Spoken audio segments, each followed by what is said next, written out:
Hi, this is week 1 provocation reading. Kaya goes hunting. I have been to Australia for over 10 years, so I'm not totally strange to Aboriginal culture here. So I have two school-age children. We explore and get to know some Aboriginal culture by readings, stories, watch videos on TV, and even go outdoor to participate some of those events that they introduce Aboriginal culture and traditions. So in this piece, the words help me to understand the text, including didgeridoo. It's a very typical musical instrument for Aboriginal people. Billabong, a little pool, and wallaby. It's a very small size of a kangaroo. So I think the didgeridoo, to talk about didgeridoo, I have a very interesting experience once in Moriata National Park.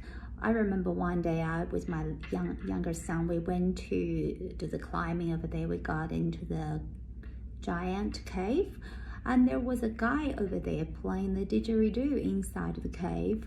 We were just sitting next to him and look at the beautiful hill in front of us and listen to the music that he was playing.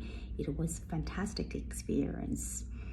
So I think I'm not sure about the author is First Nation people or not, but this story's background is definitely describe the Aboriginal people and their lifestyle. So for year 3 students, I remember in Australia curriculum, it did say that by the end of the year 3, and children they can identify the significance of the events and the symbols and to Australia's identity and diversities. So I think it's quite important for them to know the country they live and the history. So we do have so many festivals or days to celebrate the Aboriginal culture. Like I remember there is one called NAIDOC week, and we have National Story Day as well. So introduce Aboriginal stories into the classroom for year 3 students. I think it's quite important. So that's all for this week. Week 2, I'm in my children's bedroom and I got a book, one of my favorite books from their bookshelf. So it's Mem Fox's Boo to the Goose, illustrated by David Miller. I've read this book hundreds of times to my boys. They love it. I think there are 3 main reasons that why the book is so attractive to them. First of all is sing song rhyme. Like we learn a foreign language, sometimes I'm struggling to say the sentences or read the whole paragraph, but I found it's much easier to sing a song. I think for young children, especially who before they learn to read the words, by listening to this rhyme words, this stories written in the rhymes, they definitely helps them develop the ability to read, to talk. So the second reason is the illustration in this book is made from the 3D paper images. The illustrator definitely use a different kind of materials, textures, colors to create this imaginary world as the story goes on. I'm always fascinated by those details, such as I remember there is a page, yes, talk about the butter. If I'd eat all the butter from here to Calcutta, if you look closely, all those butters, each of them is actually a small paper box. So just for this page, he made, I'll say, thousands of them. Yeah, it's just impressive. My kids like to explore all those details in the book. It's not just a storybook. I think it's also a book of arts. Okay, the third reason is I like the story itself because this little girl who just with all her silly ideas attract us to our readers to join her to those ridiculous adventures around the world. How amazing that is. It's definitely a great imagination over there. So talk about Mem Fox. I think we all know that she's a very famous Australia children books writer and educationist of literacy.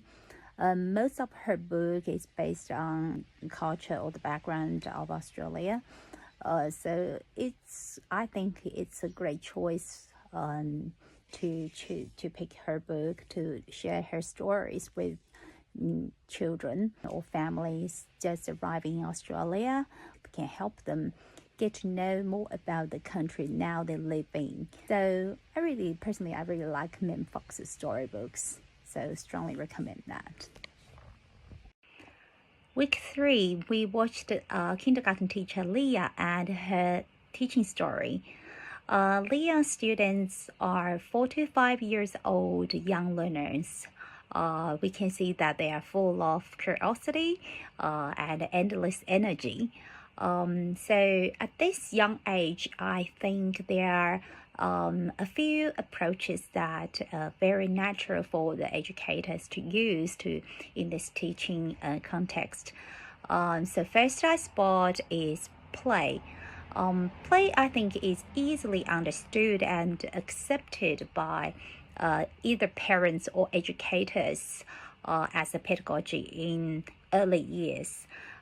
Because we know at this age, young children, they just have so many questions in everything, basically everything they see. So this provides us a good chance actually to spot what they really like, and then we can introduce that into the classroom. Basically, we need to set up a good environment like Leah did to invite the children into this learning space. So plus those hands-on activities. In kids' eyes, they just play, but we will guide them to those concepts or knowledge, but of course on top of their prior knowledge. Hopefully those will trigger their intrinsic motivation to learn. So I think play is very important for early years learners. Second is inquiry learning. I believe Leah uses questions a lot for the kids to explore all kinds of things. I think also she used one-on-one time with each of the kids every day to know them a little bit more and know what they really like and where is their strength. And in questions, she can scaffold them to improve. So I think one particular thing I noticed is that Leah gives challenges to the kids and she encourages mistakes too. This growth mindset is important in learning area because children will learn integrity and resilience through it. Yes, and her pedagogies are very impressive and practical. It provides us a good example of early childhood teaching. Week 4, we're reading a poem called Now We Are Six. By reading this, we are required to use the knowledge about phonics. So here are those patterns I can spot. And first, that is, this poem uses a lot of rhyme words. Each sentence, it ends with 2 words that rhymes, like 1 with begun, 2 and new, 3 and me, 4 and more, 5 and life, 6 and clever, now and ever. So then second one is the consonant digraph, like when, 3, and much. That's the end consonant digraph at the end. Much and think. Also, we can see I can spot two consonant blends. One is at the front, it's clever, and one is at the end, it's just, yeah. And there are a lot of vowels in this piece as well. So the short one, there are almost everywhere, like when, had, was, just, not, much, six, clever, but, Against that, there are long vowels as well, like nearly, new, three, more, or, for, or, so, now, ow. This will be a little bit confusing with what's that one called? It's called the vowel digraph. The vowel digraph that basically also has two letters because it's digraph, but both of them has to be vowels. So like nearly, EA is the vowel digraph over there, and three, the double E, is also a vowel digraph. And also I can spot split vowels like alive, 5, and 4. O and R are separated. Those are the phonics concepts I can spot through just this very simple poem. So I think that's great for children. Week 5. We're asked to create our own digital story by using at least 5 photos.